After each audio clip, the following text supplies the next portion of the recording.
دیکھیں دنیا میں دو فلسفے ہیں سکون کے. ایک عقل پرستوں کا ہے.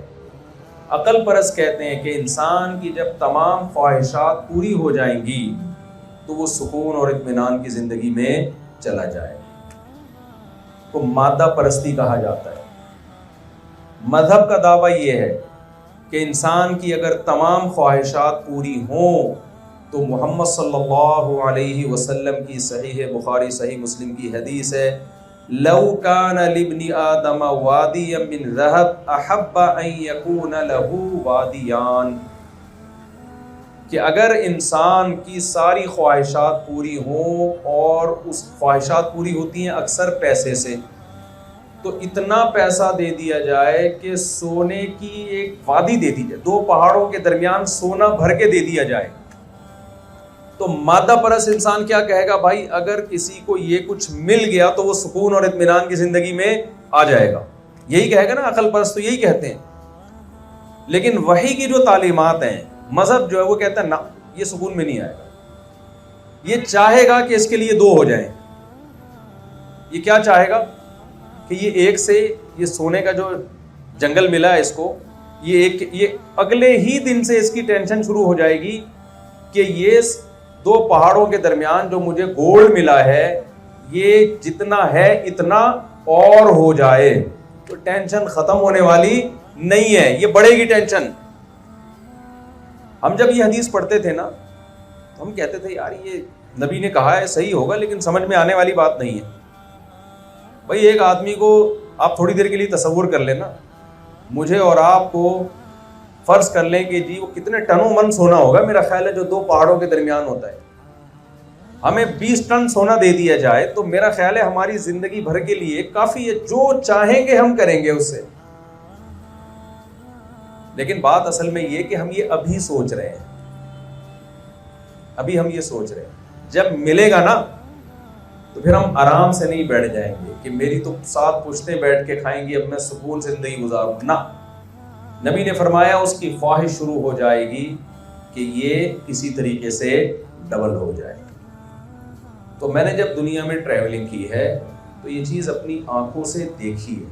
آپ حیران ہوں گے دنیا میں جس کنٹری میں سب سے زیادہ سکون کی چیزیں ہیں، بے سکونی انہی ملکوں میں سب سے زیادہ ہے.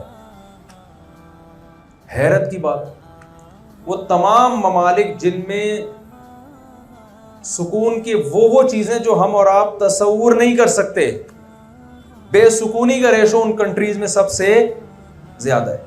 خودکشیوں کا ریشو ان ممالک میں سب سے زیادہ ہے جن ملکوں میں ٹینشن کے علاوہ سب کچھ ملے گا آپ کو. بہت سارے کنٹریز ہیں، جب آپ جائیں گے نا ان کنٹریز میں آپ ٹینشن تلاش کریں باقاعدہ.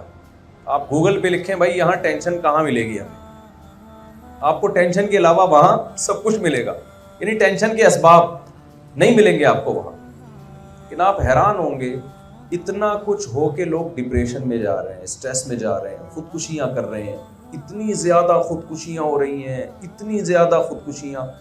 وجہ کیا ہے کہ آپ نے سکون اس چیز میں تلاش کرنا شروع کر دیا کہ جس چیز میں اللہ کہہ رہا ہے، اس کے نمائندے اس کے رسول صلی اللہ علیہ وسلم کہہ رہے ہیں کہ اس چیز میں سکون ہے نہیں.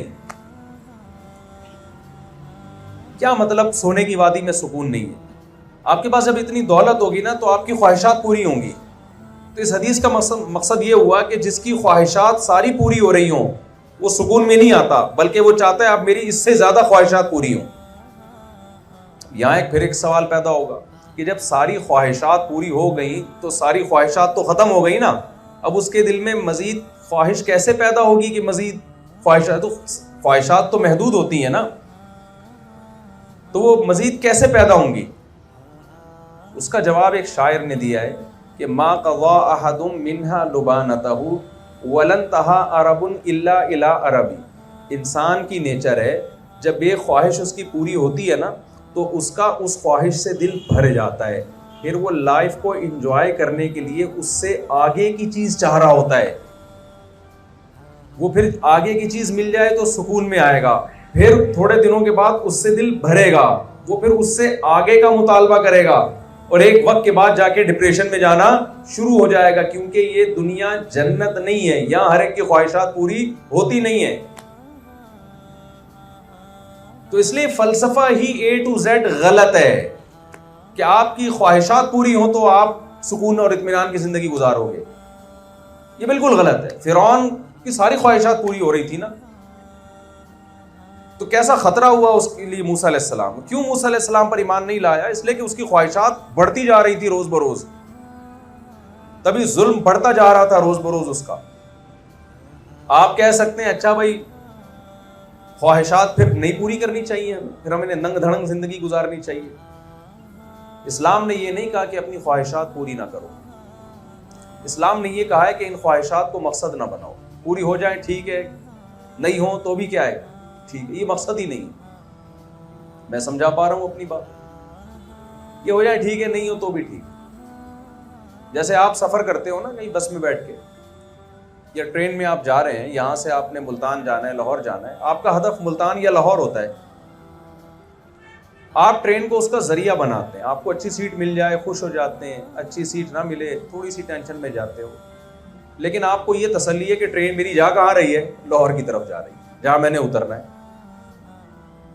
ہدف آپ نے لاہور کو بنایا ہوتا ہے, لیکن اگر آپ نے ہدف ہی ٹرین کو بنا لیا پھر آپ کو اس سے کوئی غرض ہی نہیں ہے کہ لاہور جا رہی ہے کہ نہیں جا رہی ہے. پھر اگر آپ کو وہاں آپ کی مرضی کی سیٹ نہیں ملے گی تو آپ ٹینشن اور ڈپریشن میں جاؤ گے, اور اپنی مرضی کی مل گئی تو اس سے دل بھر جائے گا آپ کا, کیونکہ آپ نے ہدف کس کو بنا لیا ہے, ٹرین کو بنا لیا. اور جب آپ لاہور پہ جا کے اترو گے تو آپ پاگل ہو جاؤ گے, بلکہ لاہور اترنے سے پہلے لاہور کا سوچ سوچ کے پاگل ہو جاؤ گے, کیونکہ آپ نے منزل کس کو بنا لیا تھا, ٹرین کو بنا لیا تھا. آپ کا مقصد ہی ٹرین تھی. تو بتاؤ دنیا میں اس سے بڑا کوئی بیوقوف ہے جو ذریعہ مقصود کو مقصود بنا لے؟ جو چیز مقصد نہیں ہے, مقصد تک پہنچنے کا ذریعہ ہے, جو اسی کو مقصد بنا لے, اس سے بڑا بیوقوف دنیا میں کوئی بھی نہیں ہو. اس بات پر ساری دنیا متفق ہے کہ یہ دنیا رہنے کی جگہ نہیں ہے, یہاں سے ہم نے موو کرنا ہے, یہاں سے ہم نے جانا ہے آگے. یہاں آپ کی خواہشات ایک حد تک پوری ہوں گی, اس کے بعد پھر بڑھاپا شروع, پھر آپ خواہشات پوری کرنا چاہو گے تو بھی پوری نہیں ہوں گی, اس کے بعد آگے مسائل آگے مسائل آگے مسائل. تو جس چیز کو آپ نے ہدف بنایا تھا, مقصد بنایا تھا, وہ آہستہ آہستہ آپ سے چھننا شروع ہو جائے گی. تو اسلام نے ہمیں یہ نہیں کہا کہ خواہشات پوری نہ کرو, اسلام نے ہمیں یہ بتایا کہ یہ خواہشات کو مقصد نہ بناؤ, کیونکہ جو ان خواہشات کو پورا کرنے کے پیچھے بھاگے گا نا, یہ خواہشات اس کو تھکا دیں گی, یہ تھکا دیں گی اس کو. گوروں کے ساتھ یہی تو ہوا ہے, خواہشات کو ہدف بناتے ہیں. وہ ہمیں پتہ ہے جو ہمیں یہ لوگ موٹیویشنل اسپیکرز بتا رہے ہوتے ہیں نا, 7 کامیاب لوگ اور 14 کامیاب لوگ, اور جو کامیاب لوگوں کی 7 علامتیں, یہ علامتیں بہت سے ناکام لوگوں میں ڈبل پائی گئی ہیں, پھر بھی وہ کامیاب نہیں ہوئے. بتائیں جو دنیا میں بڑے بڑے کامیاب لوگ گزرے ہیں ان میں کچھ خاصیتیں ہوتی ہیں نا جو ہونی چاہیے انسانوں میں, تو ہمیں وہ پہلو تو دکھایا جا رہا ہوتا ہے کہ دیکھو یہ اتنی ترقی کی, ان میں یہ خاص چیزیں تھیں, لیکن یہ نہیں بتایا جا رہا ہوتا کہ یہ خاص چیزیں اور 20 لوگوں میں تھیں مگر وہ ترقی نہیں کر سکے. تقدیر رکاوٹ بن گئی, قدرت رکاوٹ بن گئی ان کے لیے. ہم بچپن میں ایک ڈرامہ دیکھتے تھے کہ ایک بچے کو پائلٹ بننے کا شوق تھا, بڑی محنت کی اس نے, تو اس ڈرامے میں دکھایا گیا کہ ایک چھوٹی سی غلطی نے اس کا سارا ویژن خراب کر دیا. بچپن سے وہ بچہ محنت کرتا, میں پائلٹ بنوں گا, جہازوں کو اڑتا دیکھتا, بہت اس کو شوق تھا, محنت کی, ایکسرسائز کی, ایگزام دیا, بھرتی ہو گیا. پہلا دن تھا اس کا, خوشی اپنی ماں کو سلام کر کے. پہلے ڈرامے بھی آیا کرتے تھے نا, بڑے ذرا سبق آموز قسم کے ہوا کرتے تھے. اب تو ڈراموں کا کام سوائے میاں بیوی میں طلاقیں ڈلوانے کے اور کچھ بھی نہیں ہے. تو وہ جو تھے نا وہ, تو اس میں یہ دکھایا کہ وہ بچہ, وہ لڑکا جا رہا ہے, آج پہلے دن اس نے جہاز اڑانا ہے, تو کوئی کیلا کھا رہا تھا اور اس نے چھلکا پھینک دیا اسے, تو اس بیچارے کا پاؤں پھسلا اور یہ فٹ پاتھ پہ گرا اور اس کے پاؤں میں فریکچر ہو گیا اور اس کو نااہل قرار دے دیا. تو ڈرامے میں تو یہ سبق دیا گیا کہ آپ کی ذرا سی غلطی دوسرے کا مستقبل برباد کر سکتی ہے, لیکن اس سے ایک اور سبق بھی ملتا ہے یہ دنیا ایسی بے وفا ہے کہ آپ کی پوری زندگی کی محنت چند سیکنڈوں میں یہاں برباد ہو سکتی ہے. میں سمجھا پا رہا ہوں اپنی بات؟ وہ کیلے کا چھلکا نہ پھینکتا کچھ اور بھی تو ہو سکتا ہے نا. دنیا میں حادثات تو ہر جگہ ہوتے ہیں, جہاز گر جاتے ہیں, وہ فلائی کرتا جہاز میں کوئی ایشو ہو جاتا. تو یہاں ہمیں وہ لوگ تو نظر آ رہے ہوتے ہیں جو آج بڑے چمکتے دھمکتے کامیاب ہیں. آپ کو پتہ نہیں ہے کہ اس کامیابی تک پہنچنے کے لیے ہزاروں نے محنت کی ہوتی ہے, اور جب ان کی محنت کے پھل کھانے کا وقت آتا ہے تو وہ ناکام ہو جاتے ہیں. تو خلاصہ یہ نکلا کہ یہاں خواہش, دیکھو اس بچے نے پائلٹ بننے کے لیے اگر اس کی نیت اچھی ہوتی کہ میں اللہ کی رضا کے لیے یہ کام کر رہا ہوں, میں اپنے ملک کا دفاع کروں گا, ایک اسلامی کنٹری کا, مسلمانوں کا میں دفاع کروں گا, بے شک وہ اس کا فریکچر ہو جاتا, اللہ کے ہاں اس کا یہ اجر لکھ لیا جاتا. اللہ کے ہاں وہ ناکام نہیں ہوتا, کیونکہ اس نے ہدف کس کو بنایا؟ آخرت کو. منزل کس کو بنایا اس نے؟ آخرت کو منزل بنایا اس نے. تو ہمیں یہ بتایا گیا ہے کہ آپ کا جو ہدف ہے یہ دنیا نہیں ہونی چاہیے. آپ کا ہدف کیا ہونا چاہیے؟ اس دنیا میں آپ اگر ترقی کر رہے ہیں تو کس کے لیے؟ آخرت کے لیے ترقی کر رہے ہیں. اس کے لیے اسلام نے نا ہمیں پیکیجز دیے ہیں تاکہ ہمارے اندر جو گوروں میں ہے نا کہ ہر خواہش پوری ہو, تو اللہ نے ہمیں پیکیجز دیے ہیں تاکہ ہمارے اندر اپنی خواہشات کو قربان کرنے کا جذبہ پیدا ہو. مادہ پرست انسان کا یہ نظریہ ہے کہ جتنی خواہشات پوری ہوں گی اتنا سکون ملے گا. اللہ کہتے ہیں نا نا نا نا نا, یہ سوچ تمہاری غلط ہے. جو خواہشات کی قربانی دینا جانتے ہیں سکون صرف ان کی زندگیوں میں آتا ہے. میں سمجھا پا رہا ہوں اپنی بات؟ خواہشات کی قربانی دینا جانتے ہیں نا. آپ کو پتہ ہے جو بچہ لاڈ پیار میں پلا ہو, ہر خواہش ماں باپ نے پوری کی ہو, کسی بھی نفسیاتی ڈاکٹر سے آپ جو ماہر نفسیات ہیں پوچھ لیں, وہ کہیں گے یہ ساری زندگی ڈپریشن میں رہے گا. وجہ کیا ہے کہ اس نے اپنی خواہش کے خلاف کبھی ہوتا ہوا دیکھا ہی نہیں. نتیجہ کیا ہوگا کہ کبھی زندگی میں اس کی مرضی کے خلاف کچھ ہوا تو یہ حد سے زیادہ اسٹریس لے گا اپنے اوپر. تو بہت زیادہ ہائیجینک خوراک کھاتے ہیں, بہت زیادہ صحت کا خیال کرتے ہیں. آپ نے دیکھا ہوگا بیمار بھی زیادہ تر وہی لوگ ہوتے ہیں. ہمارے ایک دوست تھے, وہ بیمار ہو گئے. تحقیق سے پتہ چلا کہ وہ پانی جو ہے نا نیسلے کا بوائل کر کے پیتے ہیں. ایک تو پانی بھی وہ صاف ستھرا پانی ہے, اوپر سے اس کو بھی بوائل. تو اتنے چھوئی موئی بن گئے تھے وہ, یعنی اتنا زیادہ صاف پانی پی پی کے ایسے چھوئی موئی بن گئے تھے کہ ایک دن نہاتے ہوئے شاور سے پانی تھوڑا سا ان کے حلق میں اتر گیا, وہی پانی ان کا بیڑا غرق کرنے کا ذریعہ بن گیا, کیونکہ ان کے باڈی میں امیون سسٹم ہی کا ہی بیڑا غرق ہو چکا تھا. تو ہر چیز میں اعتدال ضروری ہے نا. تو اگر آپ کی ساری خواہشات پوری ہوتی رہیں, ہر خواہش آپ کی پوری ہوتی رہے, تو اس سے آپ کے اندر برداشت کا مادہ بالکل ختم ہو جاتا ہے. اسلام چونکہ دین فطرت ہے, وہ چاہتا ہے انسان اپنی نیچر پہ رہے, وہ اپنی فطرت پہ رہے, وہ فطرت سے ہٹے نہیں. اسلام نے ہمیں جگہ جگہ کیا کیا, ہم سے ہماری خواہشات کا جنازہ نکلوایا, ہماری خواہشات کو کچلنے کا ہمیں جگہ جگہ حکم دیا, پابندیاں لگائی ہیں, یہ لیگل ہے, یہ انلیگل ہے, یہ حلال ہے, یہ حرام ہے, یہ جائز ہے, یہ ناجائز ہے. دنیا میں جو لا بنتے ہیں نا وہ صرف اتنے بنتے ہیں کہ اسٹیٹ کو نقصان نہ ہو. دنیا میں جس بھی کنٹری میں آپ جائیں گے کچھ چیزیں انلیگل ہوں گی, مگر صرف وہ چیزیں انلیگل ہوں گی جس سے اسٹیٹ کو نقصان نہ ہو, اس میں انسانیت کو نہیں دیکھا جاتا.